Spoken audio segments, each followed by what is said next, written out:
shirt of Real Madrid, worn by some of the game's most magical names, representing one of the biggest and most successful football clubs in the world. Today their fame is self-perpetuating, but it is due in no small part to the players of the 50s and 60s, players who were champions of Europe for 5 consecutive years.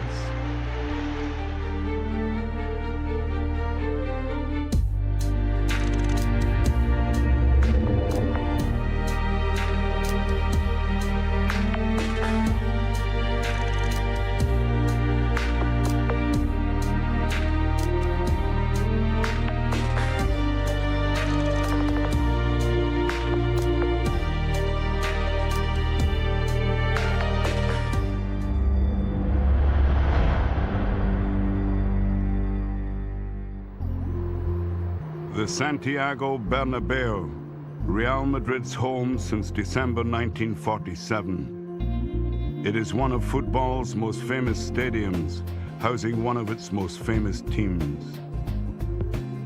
But this was not always so. Many fans won't know this, but Real Madrid were on the verge of going down to the second division. For a joke, the fans at the time used to say we have a first division stadium and a second division team. In 1955, the stadium was renamed in honor of the club president at the time, Santiago Bernabeu Yeste, and a dynasty was born. Santiago Bernabeu was a really incredible president. He had an extraordinary talent, an incredible vision for signing quality players. Real Madrid possessed a genius in the shape of its president. He saw the chance to create a great team. A former striker and manager of the club, Bernabeu became president in 1943, and arguably his biggest contribution was the acquisition of one particular player, Alfredo Di Stefano. I was going to play in Europe, and I was all set to join Barcelona for certain, because they'd spoken to me first. But circumstances changed, and I signed for Real Madrid. In 1953, the highly rated Argentine was playing for Colombian club Millonarios. A tug-of-war with Barcelona ensued, but Bernabeu's persistence eventually won through. I was lucky enough to play in a good team. So the Arrow, that's my nickname, had arrived. And when we made new signings, we made up a very good, very strong side. A year later, Real Madrid won their first Spanish league title for 21 seasons. Los Blancos were on the rise, and Di Stefano was the central figure. He was a striker, a midfielder, and a defender. Technically, he was world-class, and the speed he had was impressive. And he just loved scoring goals. Francisco Janto had also arrived from Racing Santander. The winger would become another club legend. Paco Gento was our quickest player. When a defender had to mark him, he just couldn't. When Gento was in full flow, he'd stop for half a meter. So would the defender, and then he'd be off again. The league title was retained in 1955, but during the campaign, Uruguayan coach Enrique Fernandez resigned and was replaced by Jose Villalonga. Villalonga was a coach when I joined Madrid. He was a military man and a fitness trainer. In 1955, Real Madrid contested the Latin Cup, a tournament for the champions of Spain, France, Italy, and Portugal. They met French club Stade de Reims in the final in Paris. Argentine striker Hector Real scored both goals in a 2-0 win to claim the trophy for Real. A bigger prize, though, lay ahead. The presidents of several clubs held a meeting with the editorial department of the newspaper L'Équipe, which is based in Paris. In that meeting, they decided that instead of the Latin Cup being contested by just 1, 2, 3, or 4 teams, all teams in Europe should take part, and that's when it was born. The tournament was named the European Champion Clubs Cup and began in 1955. Real Madrid reached the semi-finals and faced Milan of Italy. Real Madrid really went for it. Our game was based on hard work and we were a solid team. And we were always convinced we would win. Such confidence helped Madrid to defeat the formidable Italians 5-4 over 2 legs, including this 4-2 home victory in front of 130,000. So Real Madrid would contest the inaugural European Cup final on the 13th of June 1956 against familiar foes Stade de Reims at the Parc des Princes, scene of their Latin Cup triumph the year before. Madrid fell 2 goals behind inside the first 10 minutes, but Di Stefano and then Real established parity before the break. Second half strikes from Marquitos and Real again ultimately produced a 4-3 victory. History had been made. Real Madrid were, officially, the first champions of Europe.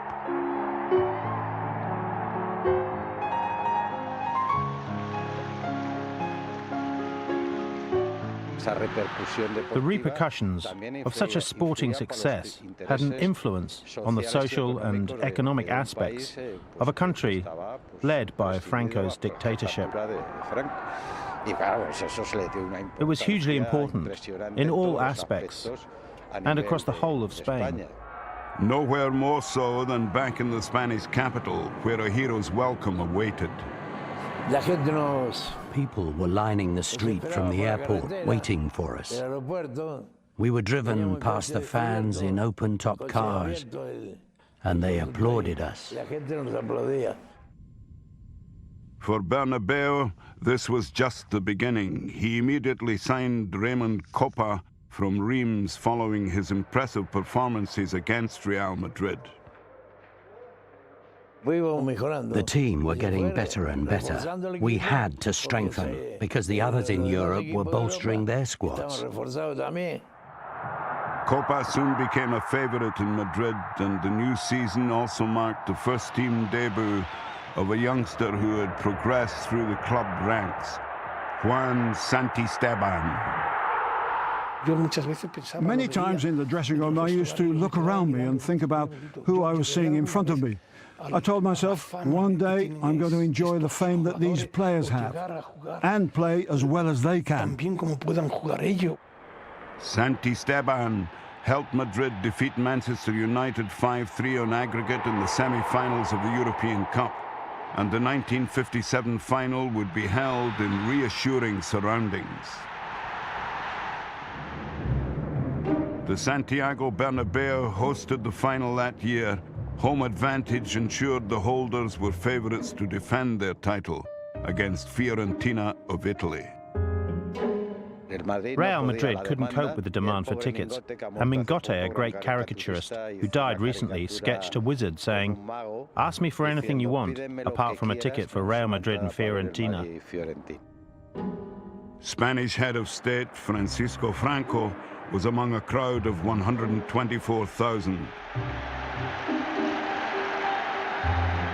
The game remained goalless until half-time, despite the holders' best efforts. But with 20 minutes remaining, Real Madrid's Enrique Mateos was fouled in the penalty area. Alfredo Di Stefano made expected use of the resulting penalty. With Italian resistance finally broken, Paco Gento doubled the advantage. and watching from the stands, a new signing was impressed. I think the result was very positive and fully deserved. At the same time, it left an impression on me because I realized I joined a team that was full of winners. So much so, I realized I'd have to suffer and put in some hard work to justify my signing. Well, things turned out well, and I'm still here. That same season, Madrid regained their Spanish league title and were hosts to the final edition of the Latin Cup. They overpowered Milan 5-1 in their semi-final, with Gento scoring a hat-trick.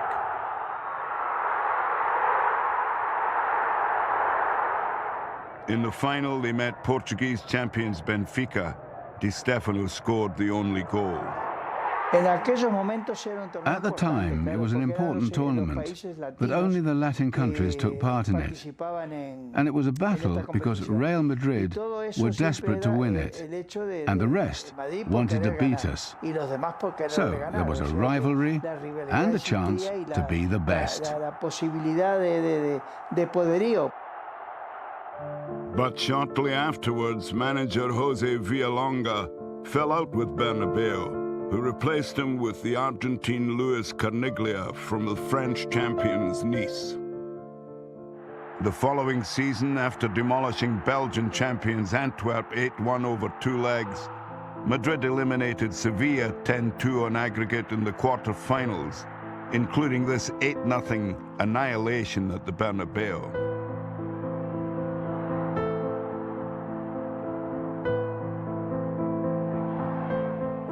We won 8-0, playing superbly, and we had some fantastic players.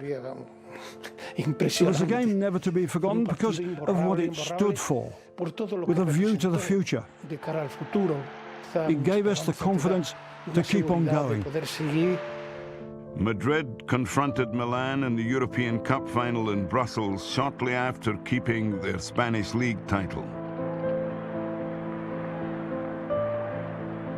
The best of all was against Milan, which was a very tough and difficult game. That's because Milan had become stronger, thanks to the arrival of some quality players. Milan had a great team. I remember the player I marked called Grillo, an Argentine. He was a fantastic player. They had a host of very good players and were just a fantastic team. 4 goals were shared over 90 minutes. For the first time, the European Cup would be decided in extra time. We won 3-2 after extra time, thanks to a goal by Gento. It was an end-to-end game and could have been won by either side.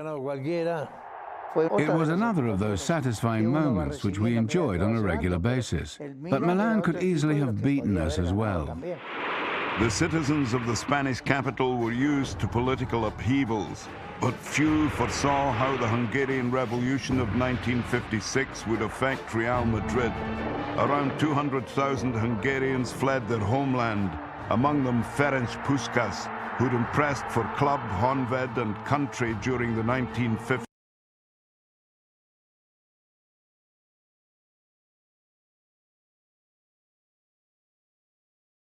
But they weren't allowed to play there, of course, because they were banned. So he came here, overweight. Ferenc Puskás came to Real Madrid, aged 31, and was 12 kilos overweight. The coach, Luis Carniglia, saw him and told Santiago Bernabeu and Antonio Calderon, the club treasurer, "He's a lost cause, so I'm not picking him." Bernabeu replied, "Your job is to get him fit, make him lose weight. That's what you have to do. And don't mention the subject to me again. We want him." He spent 3 months here without playing. He trained and trained until he eventually got in the team. As soon as he did, he showed his talent and his reputation as a top-class player. Everybody said he was overweight, carrying excess. Well, from being a fatty, he turned out to be a phenomenon. He was a key player for our team and someone who'd shoot from a long way out, 30 to 35 meters, and score. With Puskás excelling, Real Madrid reached the semi-finals of the European Cup for the 4th successive season. Their president had been a motivator. When that season got underway, Santiago Bernabeu said to the players, "If you win the European Cup for the fourth time, it will be a tremendous achievement. But I don't think you're capable of winning it 4 times in a row." They met local rivals Atletico Madrid in the semi-final, which finished 2-2 on aggregate. A playoff was held in neutral Zaragoza. It was a rivalry between 2 teams from Madrid. Each wanted the bragging rights that were at stake. Neither wanted to lose face, especially because they were up against a team from the same city.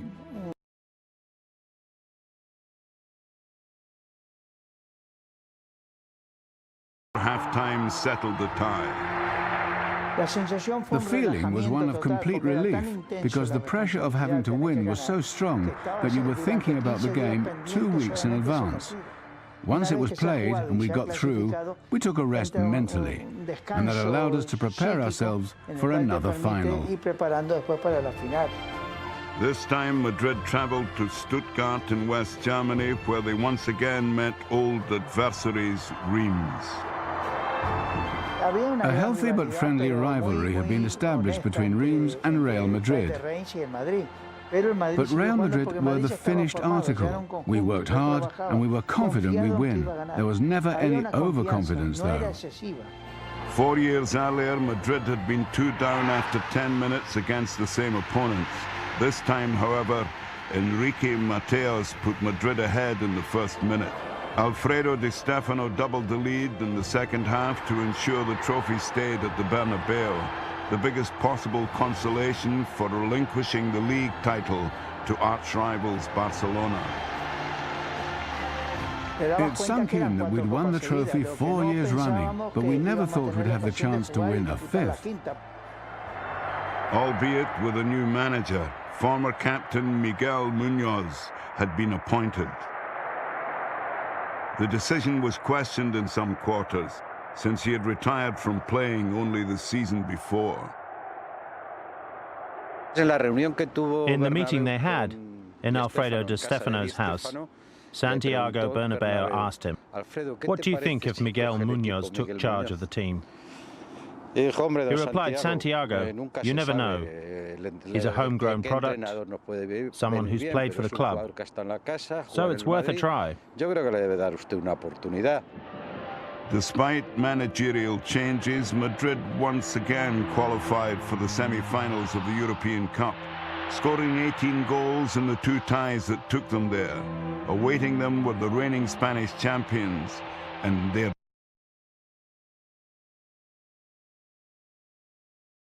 Barcelona. I hadn't played yet for Real Madrid. How did I feel? Of course I was nervous, but I was happy because, after all, it was a European Cup semi-final against Barcelona. 2 goals from Di Stefano and 1 from Puskas gave Madrid a 3-1 win in the first leg, played at home.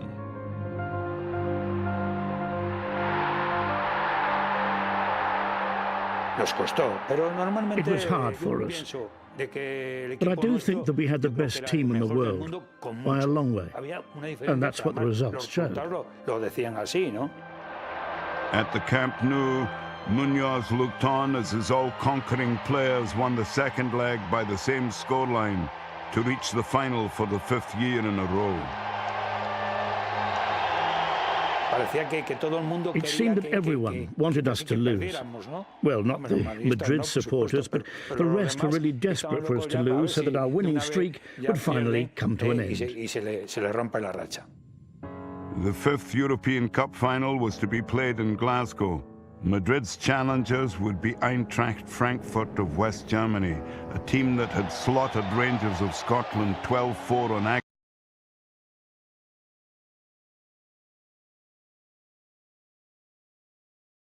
I think it was the game in which we were under the greatest pressure. We were getting on a bit. We were getting older, and the Germans were younger than us. They'd just enjoyed a great season, so they arrived convinced that they would beat us. Real Madrid's team that day will never be forgotten. They had a 3-man backline and 2 designated midfielders. Di Stefano, deployed just behind the front pair of Del Sol and Puskás, surged ceaselessly up and down the field, but it was the Germans who took the initiative. They took the lead with a move in my area of the pitch. The right winger made a run.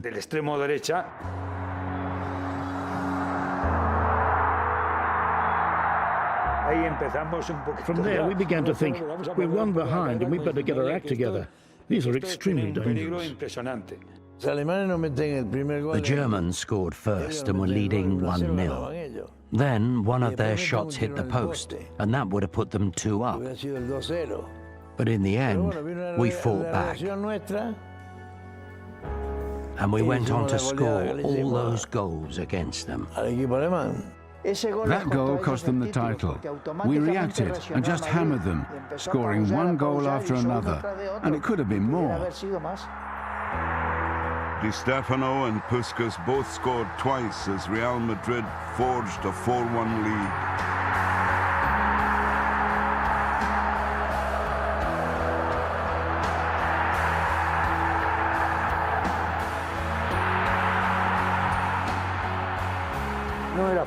It wasn't easy. They weren't a team with a big reputation, but they were like any German team. We had to get at them because we knew they never gave up. We had a big lead, but that aside, what we really wanted was to humiliate them. They did that all right and enthralled the football world. Puskás scored 4, Di Stefano 3. The result, Real Madrid 7, Eintracht Frankfurt 3. He scored 4, I scored a hat-trick. He beat me by 1. He was amazing. That game's gone down in history because 10 goals were scored, 7-3 in a final. That's a lot of goals.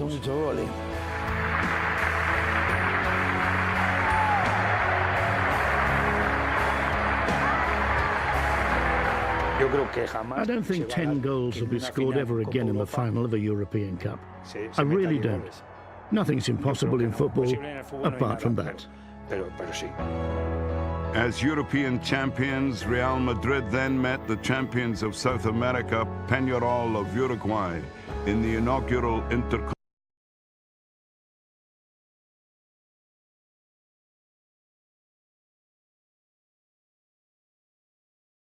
of representing a continent, not just Spain, but a continent, Europe. The first leg in Montevideo finished goalless, but the second leg in Madrid was a quite different story.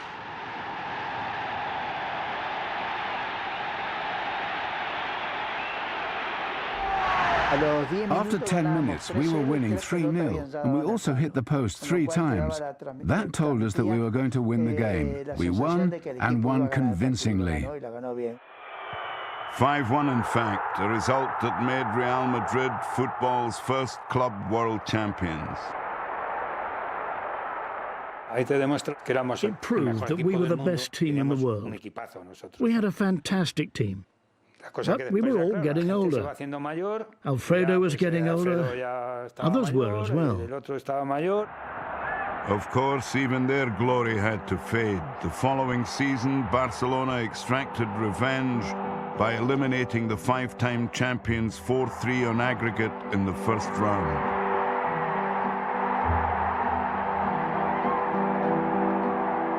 But refereeing decisions in the second leg made it a bitter exit. An English friend of ours did us no favours at all. He made mistakes in all his decisions. That's the truth. But that's football for you. I think it was decided behind the scenes that Real Madrid shouldn't win another European Cup. That was the case. So there was definitely something going on.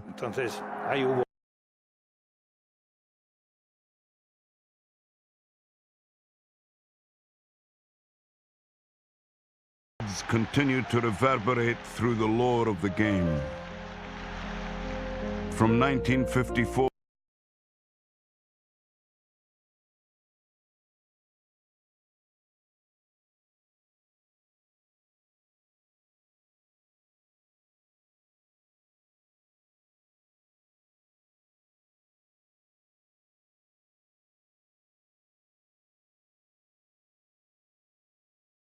united after the problems the country had suffered back then.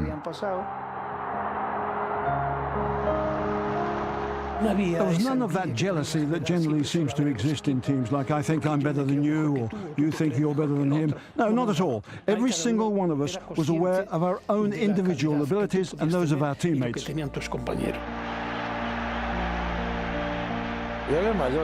I was the eldest of them all. But there were lots of leaders in the team. You don't get anywhere with just one leader. We had a leader in defense, one in midfield, and one up front.